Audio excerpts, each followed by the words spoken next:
Get ready to laugh out loud? Here are the 5 best jokes of the day that will have you cracking up in no time.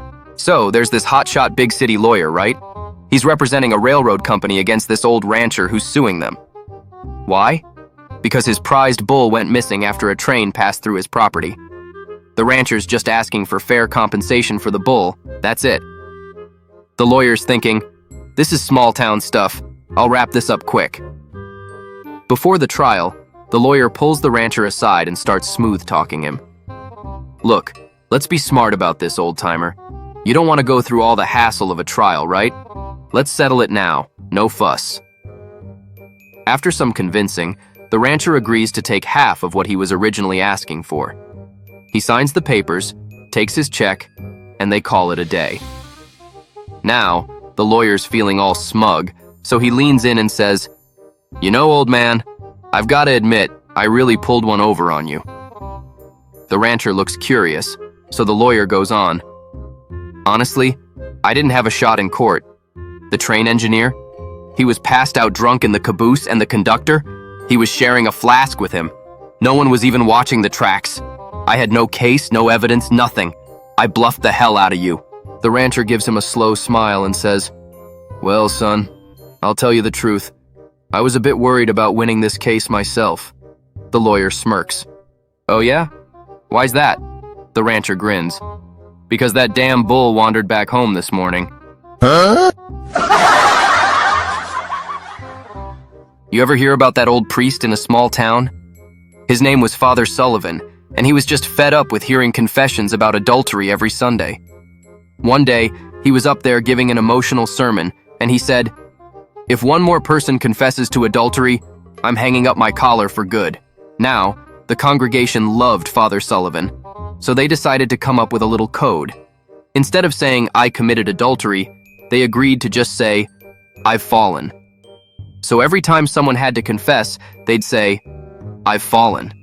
And it worked. For years, Father Sullivan had no idea what fallen really meant. He thought people were just tripping over their shoelaces or something. Well, Father Sullivan finally passed away at the ripe age of 73. The town welcomed a young and energetic priest, Father Tim, who was eager to connect with the community. The thing is, nobody bothered to tell Father Tim about the code word. Shortly after he arrived, he decided to pay a visit to the mayor. While they were chatting, Father Tim noticed the mayor laughing hysterically about something. Curious, he asked, "What's so funny?" The mayor wiped a tear from his eye and said, "You wouldn't believe how many people have come to me complaining about fallen sidewalks." Father Tim, confused, shook his head. "I don't get why you're laughing. Your daughter has fallen 3 times just this week." Huh? So there's this billionaire living in Orlando, Florida, right? He decides to throw a huge pool party at his mansion.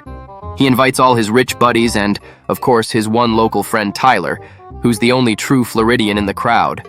The party's wild. Everyone's drinking craft beers, munching on Cuban sandwiches, and showing off their fancy swimming pools. Then the billionaire stands up and says, "Hey everyone, I've got a 15-foot alligator in my pool, and I'll give $1 million to anyone brave enough to jump in and wrestle it." Before he can even finish, there's a huge splash. Everyone turns to see Tyler diving into the pool, wrestling the alligator like he's in a scene from a nature documentary. He's poking its eyes, throwing punches, and somehow gets it in a headlock. It's like an alligator version of Survivor out there. The pool is a total mess, with water flying everywhere, and both Tyler and the alligator are making more noise than a college football game. After what feels like forever, Tyler finally subdues the alligator, lifting it up like he just won a championship belt.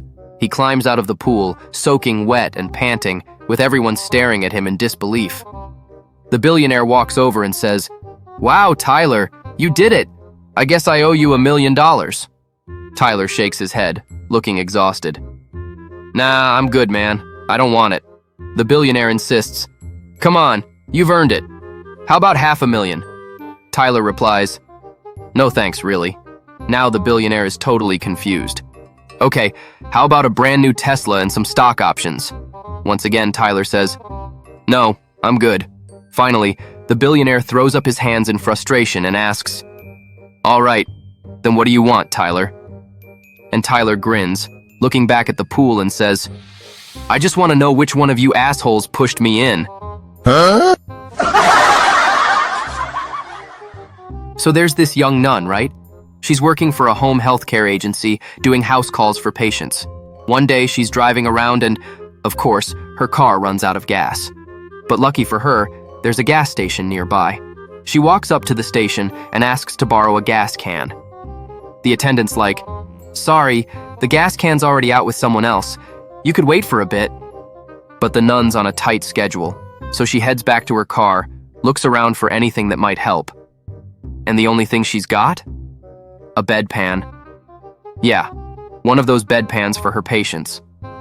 She grabs it, walks back to the station, fills it up with gas, and heads back to her car. Now picture this. She's standing there, pouring gas from a bedpan into her car's tank when two guys are walking by. One of them nudges the other and says, "Look, I've heard about God turning water into wine, but if that car starts, I'm going to church every Sunday for the rest of my life." Huh? You ever hear about those three construction workers? There's an Irish guy, a Mexican guy, and a blonde guy working on top of this skyscraper. Every day they sit down together for lunch, enjoying the view, but the food? Not so much.